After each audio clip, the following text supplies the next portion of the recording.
Hello, welcome to another episode of Forgotten Cemeteries of the Pacific Northwest. Today we're at Fern Hill Catholic Cemetery, located in Forest Grove, Oregon, Washington County. Alternative names for such a small cemetery, it has various ones. Fern Hill, Haggard Road, Iowa Hill Catholic, St. John the Evangelicus, South Cornelius Catholic. So let's go meet some local residents and hear their story. A little bit about the history of this cemetery. It was established in 1891 with 25 to 100 burials estimated per the Oregon Burial Site Guide. One source listed 1889 as the establishment year. Not sure if that's accurate. Find a Grave is showing 105 memorials added so far, so pretty small cemetery out in the country, kind of hidden. I have seen the Iowa Hill reference quite a bit out here, and I think that's one of the alternative names of this cemetery. Primary reason it's called Iowa Hill is because several families that settled here were from Iowa. There used to be a church across the road. I guess the parish was called St. John the Evangelicus, founded in 1888. The land for the cemetery was donated by Clemens and Elizabeth Holzman in 1891. And coincidentally, a few days after the cemetery was officially open for business, Francis Davis died, January 2nd, 1891. Find a Grave is showing an 8-day-old infant was allegedly buried here in 1891 as well, but there's no marker from my understanding, and that's of a Josephine Smith. The church was moved at some point, and parts were used for the construction of the new church in Cornelius in 1910. This would be another cemetery that sort of went south after a burial in 1968, who was the daughter of the individuals who donated land for this cemetery. Cliche by now, but the cemetery fell into neglect and was overgrown by your favorite, blackberries. Finally, in 2001, a committee was formed and started to clean up the cemetery. Allegedly, and we'll see, this cemetery has some epic views of the mountains. Couple of unknowns here, and the entire family plot with zero information on them, so I got a little frustrated there. I couldn't find anything for you guys. In fact, I couldn't find one pioneer story really at this cemetery, sadly, so more of a tour of anything video. However, we do have one unique headstone here with symbolism. And have you heard the disturbing story of the Nun of Watton? So let's go get grossed out by that story. So this would be our first stop, and I just kind of wanted you guys to get a visual of Francis Davis's headstone and see the cross on top. There's some symbolism in there, and we'll talk about it, but unfortunately, it's right next to the road, so I'll talk about his story and the headstone symbolism here in a little bit. I'm glad we got away from the road. It is very loud over there, and I guess safety-wise, it wasn't a good idea to film 2 feet from the road. But anyways, that first headstone we saw was of Francis Davis. Couldn't find anything on him, just that he was the first burial here. And with that said, the memorial displays the iconic leaning cross, which most likely symbolizes Jesus carrying the cross. This cross is identified as a cross of Satin Gilbert, named after Gilbert of Sepringham. He was the guy who founded the Gilbertine order. Basically, an abbey declined his request to organize a group of women who wanted to be nuns. This was in the year 1148, so different time, but I guess Pope Eugene III would intervene and help Gilbert out in getting approval. Thus, a double monastery was formed, basically guys and girls. I guess the two genders only joined together during Mass. However, I read that a bit of a scandal happened in 1160, the famous Nun of Watton. In 1840, a 4-year-old girl arrived at the monastery and was admitted in. Nuns described her as a rebellious young woman. In her teenage years, she caught the eye of a lay brother named Aelred, and those two would have some discreet exchanges. They arranged to meet at the Sound of Stone. The plan was Aelred would throw a stone on the roof or wall, and I guess that was basically his mating call, hey, I'm here. Few unsuccessful attempts, but eventually the two would meet up. However, the nuns would become suspicious of the constant noises at night. It kind of happens every night. I feel like something's going on.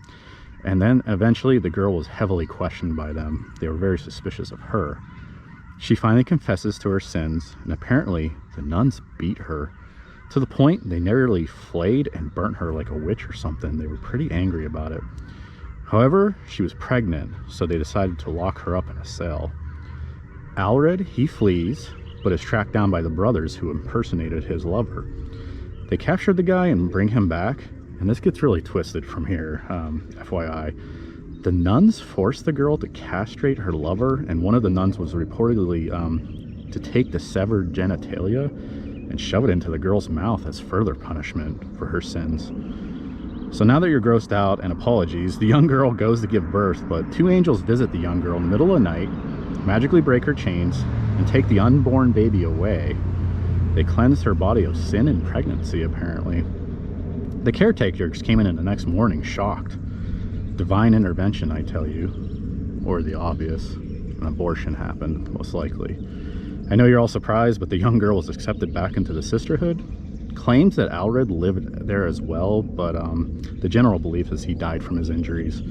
From my understanding, it's unclear if the story is truly real. In reading up on it, perhaps the famous Watton Abbey monastery covered it all up and hoped the event would be erased from time.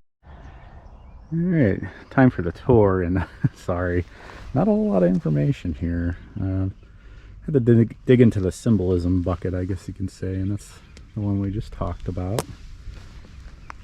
Other than that, very pretty cemetery. I'd say top 3 as far as scenery for me. Still think Shady Brook is the prettiest in my opinion.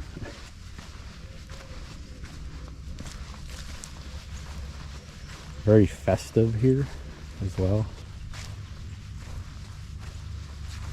It's not depressing. Got this neat little statue here. I think I read online that this might be the infant's plot. Kind of its own little separate cemetery from the main cemetery.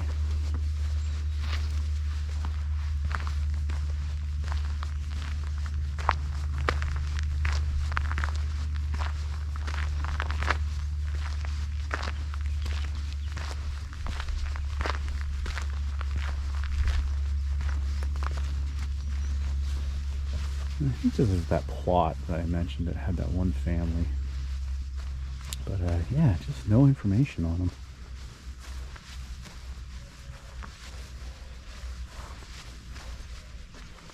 And you will see crosses everywhere here. Heavy on the religious side of things, I guess you could say. And look, an even bigger cross. So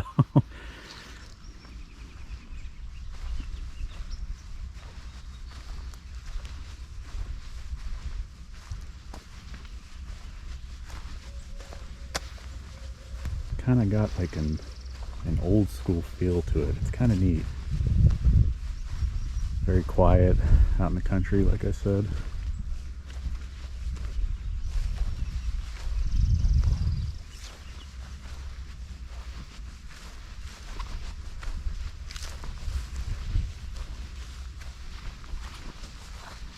That's interesting. That's a beautiful design.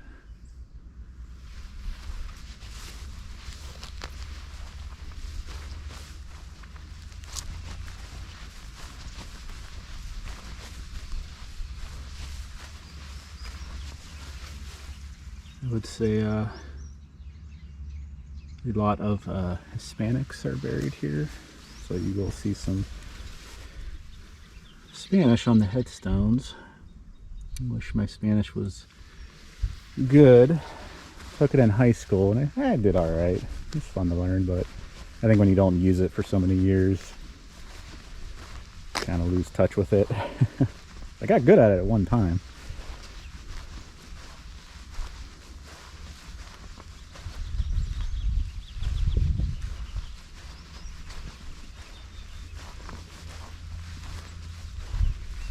A lot of flowers.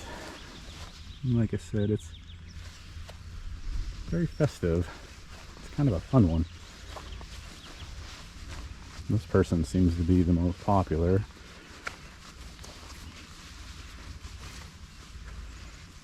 So, a lot of roses.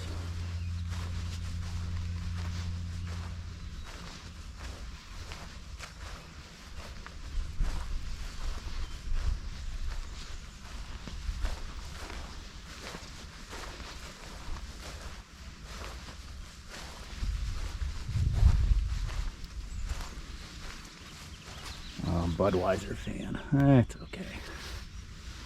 I can't drink Budweiser. I don't know, it just tastes like water to me.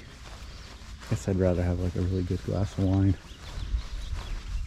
Or a dark beer. Big dark beer fan.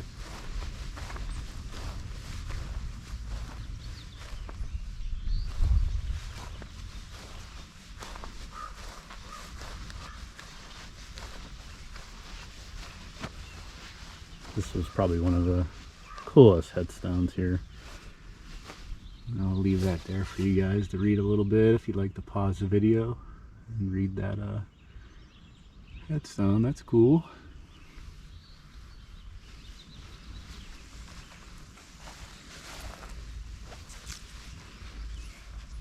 Euler. Oh, he just died recently, a couple of years ago. That's always neat how they put an old-fashioned picture in there. Must have been when they were young.